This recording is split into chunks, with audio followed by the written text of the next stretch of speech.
네, 전국에 계신 유튜브 시청자 여러분 반갑습니다. 오늘 아침에는 여기 전주갑 우리 기독자유통일당 허성진 후보님을 찾아뵙고 지금 함께 인사를 나눕니다. 여러분들이 후원해 주시고 또 도와주셔서 이번 기독자유통일당이 꼭 성과를 거둘 수 있도록 우리가 지금 유튜브를 찍고 있습니다. 우리 허성진 의원 반갑습니다. 오늘도 이렇게 여러 가지 이야기도 나눴지만 우리 허성진 우리 후보님께서 직접 이렇게 말씀해 주시고 함께 해 주시면 감사하겠습니다. 우리 허성진 후보님을 우리 소개하겠습니다. 반갑습니다. 네, 반갑습니다. 안녕하십니까, 허성진입니다. 조금 소리 더 커지세요. 예, 안녕하십니까, 허성진입니다. 우리 허성진 우리 후보님께서 정책을 말씀드리고 또 우리가 지금 기독자유통일당이 어떤 방향으로 갈지 또 우리 전주갑 지금 유세를 하고 계시는데 어떤 유세를 하고 계시는지 우리 또 이렇게 해주시면 감사하겠습니다. 네, 저는 전주에 와서 열심히 분투하고 있습니다. 제가 특별히 대상으로 삼고 있는 분들은 이제 젊은 층들을 좀 깨우기 위한 노력을 하고 있는데요. 먼저 현실성 없는 정책이 사라져야 된다는 것에 대해서 좀 많이 강조하고 있습니다. 그 선거철마다 사실은 임기 내에 지켜지지 못할 공약들이 또 많이 나오고 있는데 저는 이제 국민들 입장에서 그게 피부로 와닿지 않았다고 생각했고 그렇기 때문에 우리가 선거 공보물을 봐도 사실 그렇게 공약에 대해서 특별히 관심을 안 갖는 것 같습니다. 왜냐하면 이제 지켜지지 않을 것이라는 그런 불신감이 우리 가운데 있기 때문입니다. 그래서 저는 이제 그 현실에 맞는 정책을 제시해야 된다고 말씀드렸고 또 그 의정 활동을 하면서 자신의 정책이 얼마 정도 진행됐는지에 대한 그런 것들을 좀 투명하게 공개해야 된다는 것들에 대해 또 강조했습니다. 그리고 둘째로 나라의 지금 현재와 미래를 고민한 정책 연구가 먼저 선행돼야 된다는 부분에 대해서 많이 강조했습니다. 또 제가 노동운동이나 청년 실업 그리고 주거 문제에 대해서 굉장히 관심을 많이 가져왔던 부분들 그런데 이제 지금 현재 우리나라의 현실을 보니 앞으로 청년 세대 그리고 다음 세대의 미래가 없다. 다시 말해서 불투명하다는 것을 강조했고 그래서 제가 나이도 어린데 이 자리에 서게 됐다는 것들을 또 강조했습니다. 그러면서 저는 좀 청년들의 미래를 뺏는 특정 이익 집단의 유착관계를 뿌리 뽑아야 되는 것에 대해서 강조했었습니다. 저희 당의 입장에 대해서도 말씀을 드렸는데요. 그 선심성, 현금살포 이런 정치적인 부분들 이게 우리 국민들의 당장 현재에는 그게 좋은 정책으로 보이지만 앞으로 미래를 절대 보장해 줄 수 없기 때문에 저는 그 부분들에 대해서 유권자분들이 좀 각성하기를 바라는 마음에서 그런 포퓰리즘 정책, 계획 없는 포퓰리즘 정책에 대해서 경계하시라고 말씀드렸고 또 북한의 3대 세습 체제를 청산하고 그리고 통일에 대한 우리가 비전과 청사진을 가져야 된다. 우리 남한 사회만 잘 사는 게 아니라 지금은 이제 또 잘 살 수가 없는 사회이기 때문에 통일을 그 유권자 여러분들께서도 남의 일이 아니라 내일이라고 생각하고 꼭 관심을 가지시길 바란다고 그리고 북한 동포들에 대한 그 인권에 대해 관심을 갖기를 간절히 바라는 마음에서 또 부탁드렸습니다. 그리고 또 전주는 교육도시입니다. 그래서 교육에 대해서 강조했습니다. 그 현재 교육 현장에서 올바른 역사관과 도덕관 그리고 성의식에 대한 그런 좀 편향적 교육이 이루어지고 있는 게 사실입니다. 사실은 정규 과목 외에 그 교사 개개인의 이념적 성향에 따라서 그 보이지 않는 곳에서 아이들에게 교육하는 게 이루어지고 있는데 저는 그런 부분들에 대해서 반드시 개선해야 된다고 유권자분들께 호소했습니다. 그리고 한미일 동맹 강화에 대해서도 강조했습니다.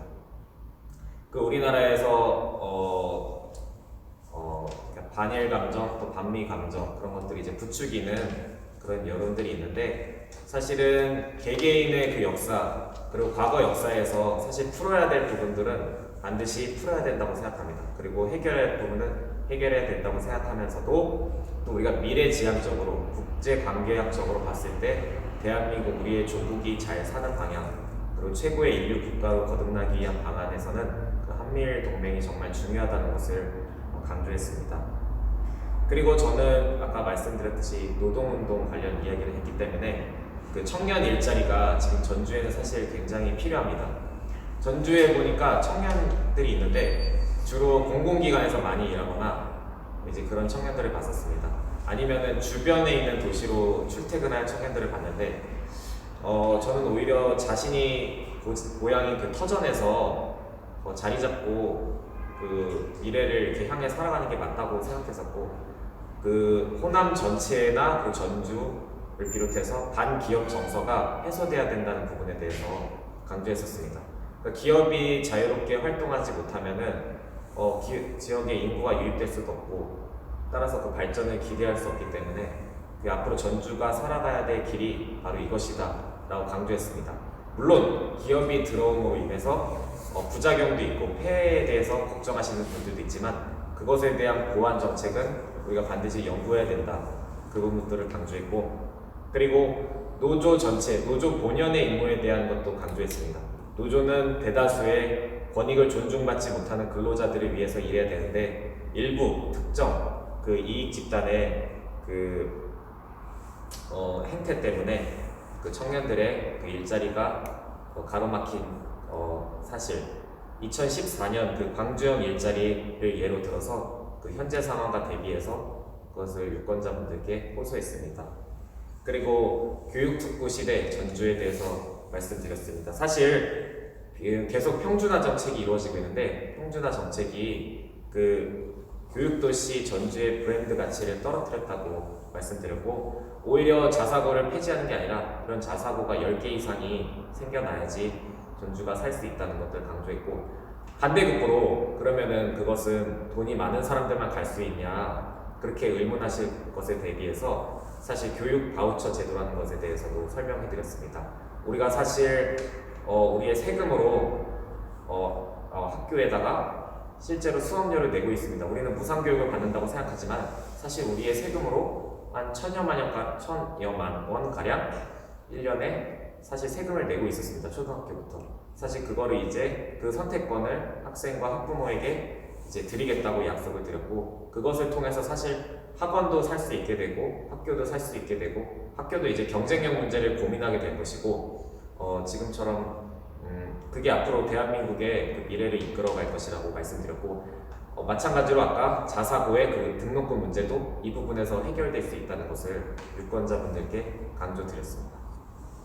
네, 그리고 마지막으로는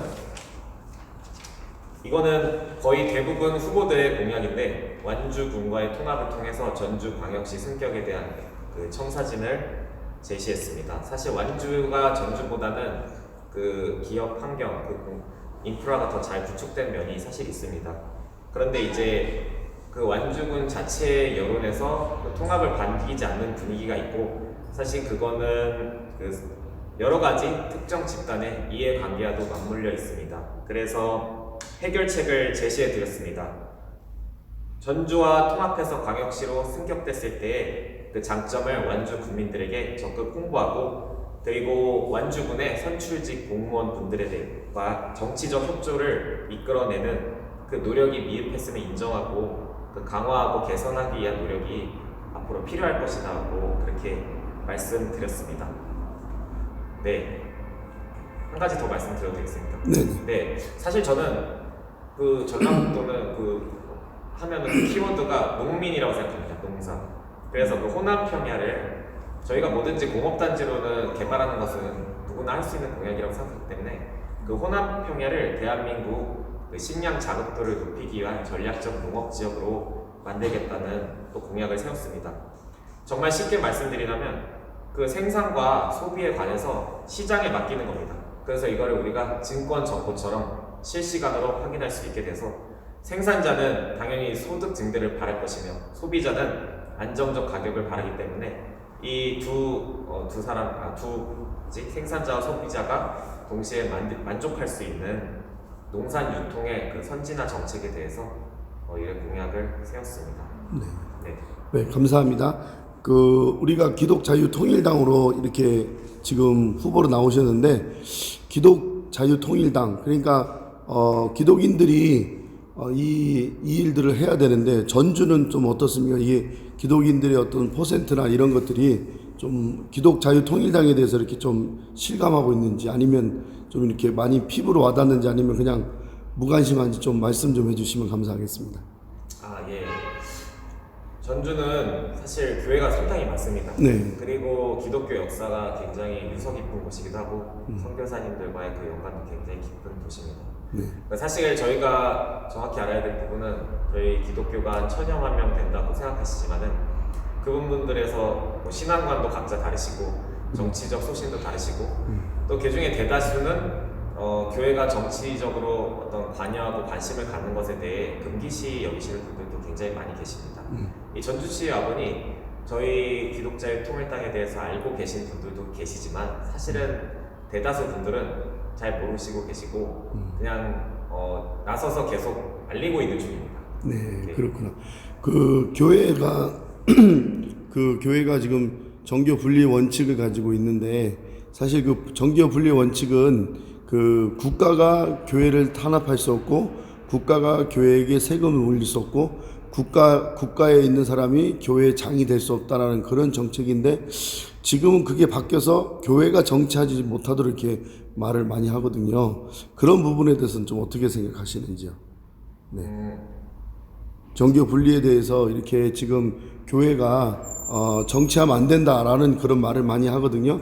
근데 사실은 그게 교회가 정치하지 못하도록 만든 게 아니고, 오히려 정부가 교회에 탄압하지 못하고, 또 정부가 교회에 세금을 매길 수 없고, 그리고 또 정부가 교회의 수장이 될 수 없다라는, 그게 바로 정교 분리의 원칙이고 토마스 제퍼슨 대통령이 세운 건데, 우리나라는 지금 사실 이게 바뀌어서 교회가 정치하면 안 된다 이런 얘기를 많이 하거든요. 그런데 결국에는 교회가 예전에 구약 시대도 그렇고 신약 시대도 그렇고 이 선지자들이 다 정치 선에 있었거든요. 가령 다윗이 범죄했을 때 조나단이 가서 책망하고, 선지자 가서 책망하는 이런 일들이 사실은 정치와에 맞물려 있거든요. 근데 그런 것들을 잘 모르시니까 결국엔 기독자의 통일당에 대해서 인식을 잘 못하는 것 같은데, 우리 후보님은 좀 어떻게 생각하시는지요? 네. 저도 성경을 읽으면서 느낀 것은 네. 그 하나님께서 사실 모든 그 세상의 법과 규율을 만드셨다고 생각합니다. 그게 사실은 저희 기준이 아니라 그게 이 세상의 가장 최상의 법이라고 생각합니다. 저희는 이제 그 질서에 따라서 살아야 되는 게 맞는데, 그리고 이제 그 지구상에 있는 대부분의 법도 거의 성경에 있는 그 원칙과 많이 유사한 점도 있다고 생각합니다. 결론은 사람에게 이렇게 해가 되는 법은 아니거든요. 유익이 되는 법입니다. 그래서 그거는 저희가 사실은 그 성경적 해석에 또 여러 가지 견해 차이가 있다고 생각하지만은 처음에 생각하는 정부가 개입해도 되느냐 이 부분에 대해서는 저는 만약에 저희가 정말 그 적법한 절차를 모든 것을 무시하고 엄청 사회 기강 질서를 훼손하는 부분에 있었다고 하면은 정부에서 권고는 할 수 있다고 생각합니다. 다만 그것을 어떤 강제적 방법이나 또 그 문제를 일으키는 것이 교회뿐만 아니라 뭐 다른 곳에도 있다고 생각하는데, 교회에만 그런다면 그 형평성에 문제가 있다고 생각합니다. 다만 지금은 그 법안이 굉장히 많이 상정되고 국회에서 또 교회에게는 사실 불리한 법들도 굉장히 많은 것이 사실입니다. 저는 먼저 그 기독자유통일당 혹은 기독교인으로서 국회에 입성하고자 하는 그 의도가 중요하다고 생각합니다. 내가 정말 국가에 대한 그 사명감과 애국심과 그다음에 지역 구민에 대한 그 봉사의 정신으로 그 법을 막기 위해서 국회에 진출하는가, 아니면 다른 뜻으로 진출하는가, 저는 그 개인의 양심에 맡기고 싶습니다. 네, 감사합니다. 그리고 이제 우리가 그 전주 갑이잖아요. 네. 우리 전주에 계시는 우리 기독인들과, 아니면 또 우리 그 유세를 하고 계시는데, 정말 그냥 예전처럼 그냥 도장만 찍고 그냥 우리가 이렇게 정치인들 한 명 더 세우고 이런 게 아니라 올바른 정치를 좀 했으면 좋겠다, 그런 말씀을 좀 하시고 저희 인터뷰를 마치겠습니다. 네네. 네, 존경하는 전주 시민 여러분,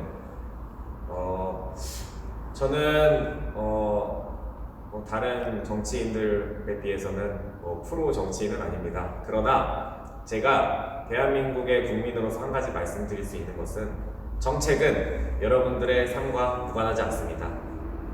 심지어 제가 정말 전주에서 느낀 게 뭐냐면 담배꽁초가 참 많다는 사실이었습니다. 환경미화 봉사하면서 느낀 게 정말 그런 것도 하나하나 세심하게 챙길 수 있는 저는 그런 정책이 필요하다고 생각합니다.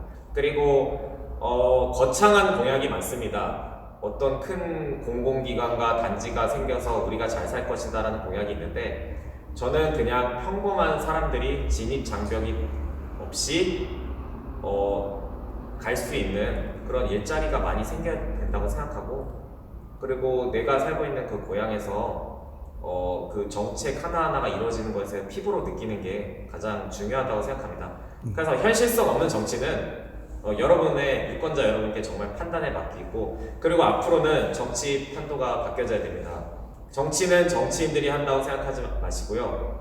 그 공약 하나하나를 정말 따져보시고 질문이 생기시면은 한번 또 생각해 보시는 그런 시간을 가져보셨으면 좋겠습니다. 감사합니다. 네, 감사합니다. 오늘 우리 허성진 후보님께서 이렇게 같이 인터뷰에 응해 주셔서 너무 감사하고요. 꼭 승리하고 입상하시길 바랍니다. 감사합니다.